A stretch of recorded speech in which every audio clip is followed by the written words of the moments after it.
It's another beautiful Wednesday morning. Good morning and welcome to your newspaper review from Idea Television. I am Jacobs Deborah and we will begin with our first newspaper on the list, which is the New Telegraph newspaper front page, where we see that Nigeria moves to test investors' appetite with $2.3 billion airboards.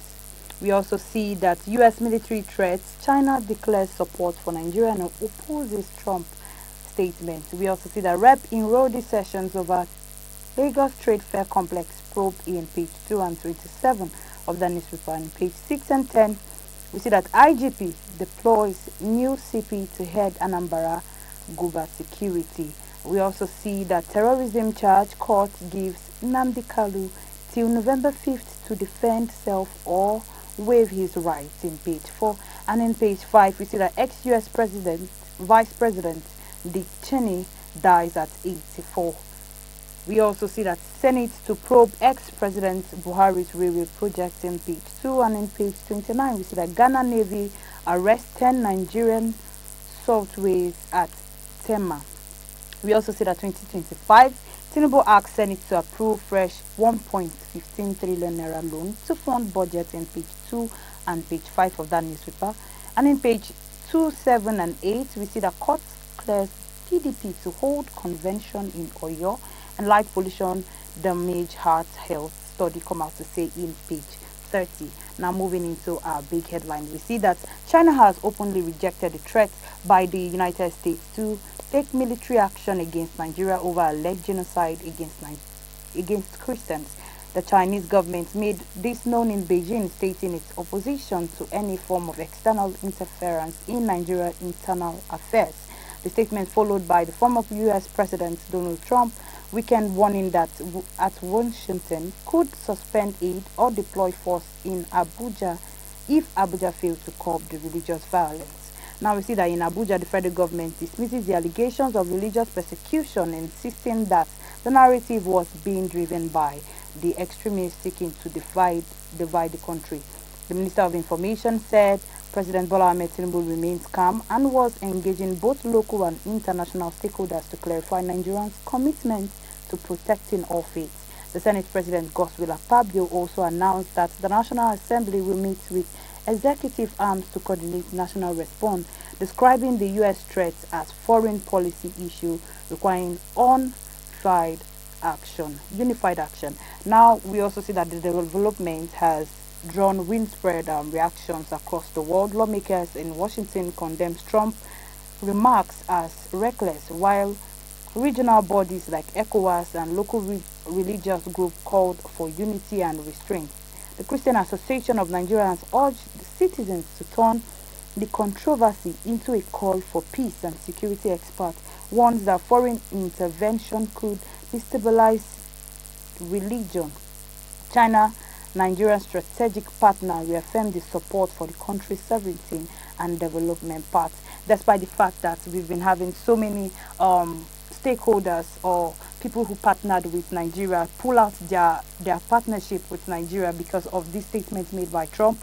We see that China, amongst all, have come out to stand for Nigeria and say that in all of this, US should help Nigeria and increase its security instead of calling or falling down or sparking more issues between the country's citizens, stating that the security issue is based on Christian genocide. Now moving to the next newspaper front page, which is the Daily Trust newspaper, we see that court clears PDP to hold national convention in Ibadan. We also see that AI adoption, Nigerian insurance industry may cut jobs by half. And also again, Tinubu asks Senate to fresh 1.15 trillion loan and nominate Enugu Attorney General Ude as minister. Also appoints John Nwebezi tax Omabudaman. We also see in page 7 that ECOWAS says the acts of terrorism do not constitute genocide. And in that same page, you see that Lagos Trade Fair Complex probe spark trough war in reps. We also see that Senate launches full-scale probes of Buhari-era railway projects in page 6. And in that same page 6, we see that DSS dismisses 115 personnel in clean sweep. We also see that Nigerian insecurity fight still fueled by disunity, says ex-army chief, worried that the insecurity is worsening despite the increased allocation, and says that America does not protect anybody's interest. We also see that Shetima heads for 30th UN Climate Change Summit in Brazil in page 7 of that newspaper. Now moving to the next news of the 1.5 trillion naira loan. We see that President Bola Ahmed Tinubu has asked the National Assembly to approve a fresh 1.5 trillion naira loan as part of the resource to finance Nigerian 2025 budget. The request, contained in a letter read by the Senate President Godswill Akpabio during the plenary on Tuesday, indicates that the fund will be sourced from the domestic debt market in line with the Fiscal Responsibility Act.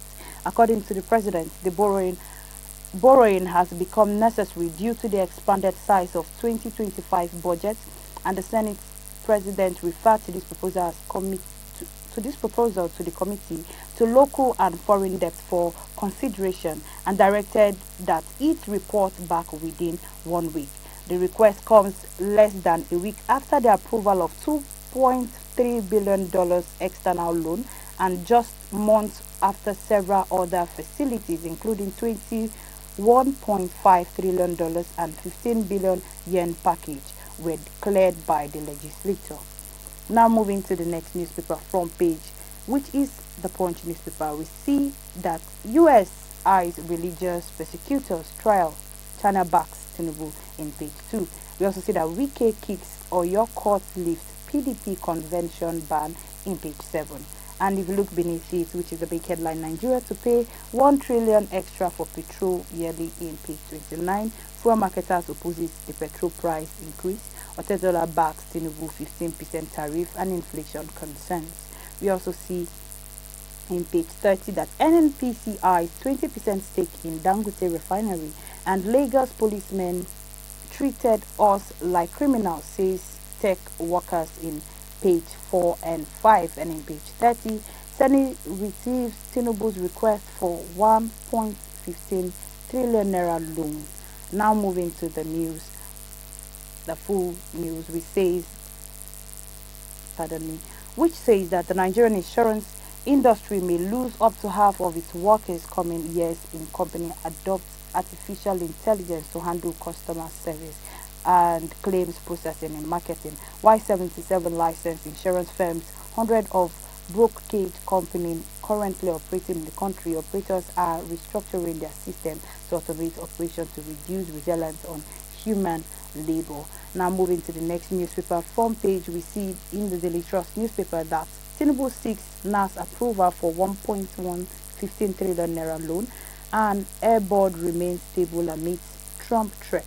We also see that courts okays PDP convention, BOT meets today, and misinformation behind the US-Nigerian tension. Expert comes out to say allies declares support for Nigeria. We also see that women kidnap self to extort money from husband in page 6. We also see that in page 8 that DSS sacks over 100 officers. We also see in page 10 that ACF marks silver jubilee and seeks support from initiatives. We also see that contractors protest at National Assembly over the debt in page 31. Now moving to the Vanguard front page, we see that top bank record 4.1 trillion naira profit in 9 months in page 19 of that newspaper. We also see that there's an alleged terrorism. I have no case to answer. Let me go. Kanu comes out to say in page 11 of that Vanguard newspaper. We also see that strike. We have met ASU demands. Federal government comes out to lay that statement despite the ongoing issue between ASU, and federal government. We also see that court clears PDP to hold national convention in Ibadan. That's in page 9. And in page 5 of the Vanguard newspaper front page, we see that Trump, why we reject US threats on Nigeria. China comes out to lay their claims. We also see in page 12 that Obaseki carpet of Pabio denies 600 billion naira debts as well as others. We also see in page 13 that troops kills Boko Haram terrorists during attack on military base in Borno. Now looking down, we see that budget deficit as Tinubu seeks fresh 1.15 trillion naira domestic loan as debt hits 152 trillion naira this year. We also see that DSS dismisses 115 personnel in page 6, and we also see that Nigerian US diplomat crisis blames APC foreign policy, and Gamba Amin comes out to say in that Vanguard newspaper front page. And to the last newspaper for today, we see that in the front page of the Guardian newspaper, PDP secures court order to proceed with national convention in page 4. We also see that troop repels Boko Haram attack in Borno, kills terrorists in page 4, and federal government orders universities and others to publish yearly financial reports from the first quarter in page 5. We also see the big headline in page 6 that Senate probes real derailment as new loans contract debt causes stir. We also see that the Damabazu blames police for Boko Haram insurgency in the country in page 9 of that newspaper. We also see that in page 8 that Tinubu declares emergency in police training institutions, and Trump threats. The European Union, ECOWAS, China back Nigeria, and Senate moves to liaise with federal government in page 6. Natasha immigration differs on passport seizure in page 9. And we also see that court gives Kanu till tomorrow to defend terrorism charge or waive rights in page 8. And police commission warns against the missed falls in Anambra polls in page 8. And investors unsettled to lose 858 billion in the market sell-off on NGX in page 22 of that newspaper. Now moving to one of the big headlines, we see that the economic community of the West African states has firmly dismissed the claim of terrorist attack in Nigeria amounting to genocide. In this statement issued yesterday, the regional bloc expressed concern over rising wave of terrorist violence across West Africa, emphasizing that the attack targets civilians of all backgrounds and faiths without discrimination. ECOWAS said that the false genocide narrates risk deepening division is undermining regional security efforts, and the organization has urged the United Nations and other international partners to continue supporting members of states in combating terrorism, which is described as a shared threat to peace and stability. It reaffirmed that the combating extremists requires collaboration and solidarity as well as factual communication rather than divisive rhetoric statements. The statement follows the recent remark by the United States President, Donald Trump, who accused Nigeria of failing to protect Christian communities. The federal government has since rejected the claim as misleading and reaffirmed its commitment to safeguarding all citizens regardless of faith. ECOWAS reiterated its appeal for global partners and stand with the West African nation to collectively fight against terrorism and that affects the whole country at large. We also see in other headlines that President of the Dangote Group, Aliko Dangote, says the Nigerian National Petroleum Company Limited could increase its 7.2% stake in 650,000 barrels per day. Dangote refinery, once facilitating performance, has fully demonstrated. Dangote made this known during an interview with S&P Global Commodity Insights, explaining that the state of oil firms' participation may expand only after the next phase of the refinery growth in underway. The billionaire revealed that the plans list between 5 and 10% of the refinery shares on the Nigerian Stock Exchange within the next year. is adding an intent to retain no more than 70% ownership.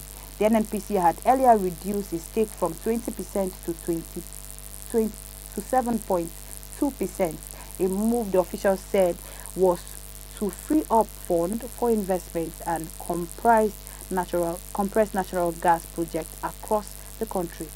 The company former spokesperson explained the decision was driven by the desire to promote a cleaner and cheaper alternatives for Nigerians across the country. And in the last headline from that same front page, we see that experts claim the misinformation of social media largely influencing the U.S. government's recent classification about the issue of Nigeria, and false claims circulated online, including the unverified 7,009 Christians being killed, which is not supposed to be credible data. Now they are coming out to say that it is not just Nigerian Christians that has been killed, but also Muslims as well. And if China is coming out to back the saying that Nigeria is actually not just killed, Christians in Nigeria is not just killed, but also Muslims, and it's not by genocide, but a terrorism issue that affects all citizens despite their religion basis, that we should come out and actually help to back peace in Nigeria and not cause more problems by the statements we make. Now we'll be drawing the curtain on our newspaper review for today, but before I draw the curtain, I urge you to follow us on all our social media platforms on Idea Television, and even as displayed on your screen, and do well to stay glued to your screen because we'll be bringing you more innovative program after now. The Idea Morning Digest will be coming, and like I would always say, stay informed, stay safe. Bye for now.